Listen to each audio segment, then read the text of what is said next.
नमस्कार. आज मी तुम्हाला स्पेशल गुळापासून शिरा बनवून दाखवणार आहे, साध्या सोप्या पद्धतीत. इथे मी हा जाड रवा घेतलाय, आपण उपमा बनवतो त्या तो जाडा रवा आहे. ही 1 वाटी आहे आणि वजनाने म्हणाल तर पाव किलो. आणि इथे मी गूळ घेतलाय, म्हणजे ज्या वाटीने रवा मापून घेतलाय त्याच वाटीने इथे बारीक म्हणजे कापून इथे मी गूळ घेतलेला आहे 1 वाटी. आणि आता तूप घेतलं इथं, त्यातलं मी थोडंसंच वापरणार आहे, 4-5 चमचे. इथे थोडेसे ड्रायफ्रुट्स घेतले, काजू, बदाम, चारोळी, थोडी वेलची पावडर कुटून घेतली. इथे आपण गॅसवरती कढई ठेवले, त्याच्यामध्ये तूप टाकून घेऊया. हे मी 4 चमचे तूप टाकून घेणार आहे.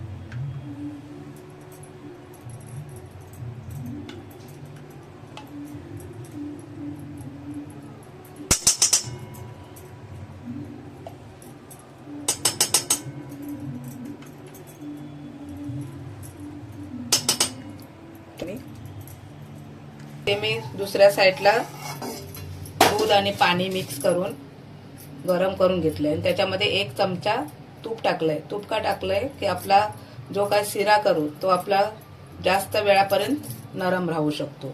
आता इथे मी 1.5 वाटी ज्या रवा मापून घेतलाय त्याच वाटीने 1.5 वाटी दूध आणि 1.5 वाटी पाणी घेतलंय आणि गरम करून घेतलंय.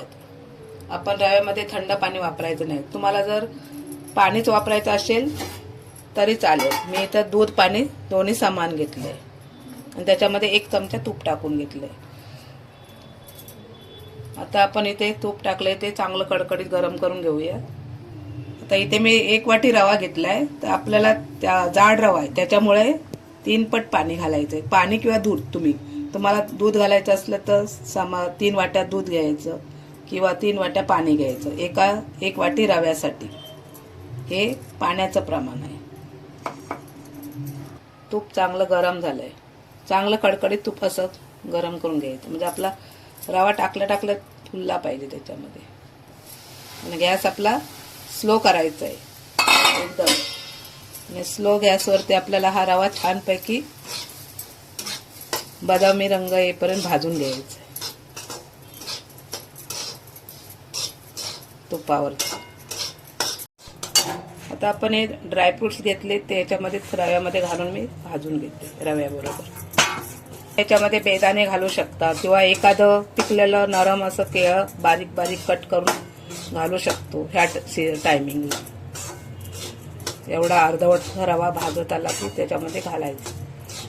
मी इथे केळं नाही टाकलंय, पण घालू शकतो आपण त्याची टेस्ट वाढवण्यासाठी अजून.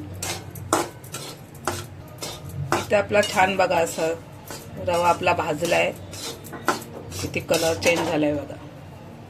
आता आपण याच्यामध्ये दूध आणि पाणी गरम करून ठेवलंय ते घालून घेऊया.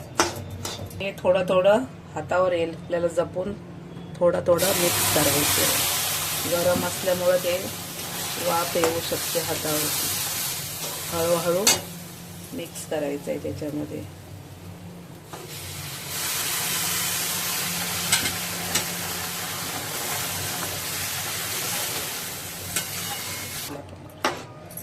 ते आपण आता छान असा बघा मिक्स करून घ्यायचा. गाठी भाजायला द्यायचे नाहीत, थोडं थोडंसं घालून छान असं मिक्स करून घ्यायचं आहे आपल्याला.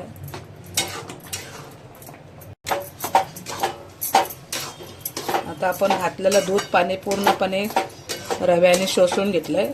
आता आपण हा चिरून ठेवलेला गूळ घालून घेऊया. गॅस आपला स्लोच आहे. चांगलं असं मिक्स करून घेऊया. आता आपण गूळ घातल्यामुळं त्या गुळाला पाणी सुटलंय. छान असं स्लो गॅसवरती आपल्याला तो पाणी सुटलंय ते आटवून घ्यायचं मिक्स करून.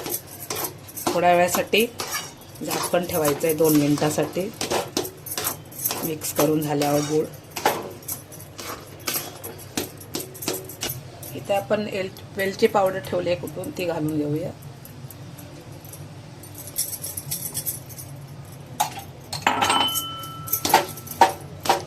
मिक्स करून घेऊया.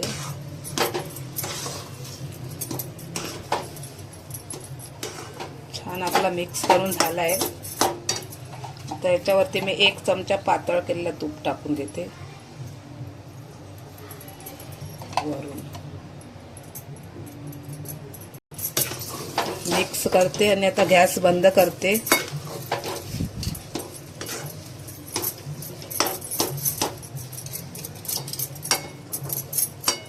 आता मी गॅस बंद करते आणि 5 ते 10 मिनिटांसाठी झाकण मारून ठेवते. गॅस मी बंद केलेला आहे.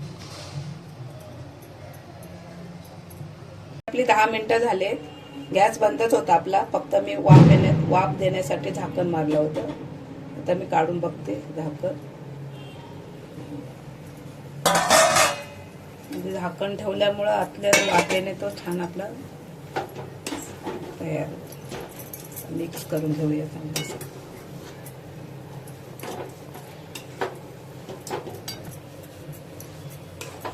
मस्त आपला शिरा लुसलुशीत झालाय.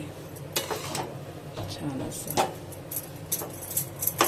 तुम्ही पण अशा नक्की या पद्धतीने करून पहा आणि कमेंट करून सांगा की कसा झालाय. मस्त असा गुळाचा शिरा आहे. आपण रोज तर साखर घालून बनवतो, पण आता हे थंडीचे दिवस आहे तर कसं गुळाचा वापर आपल्या शरीरासाठी चांगला असतो.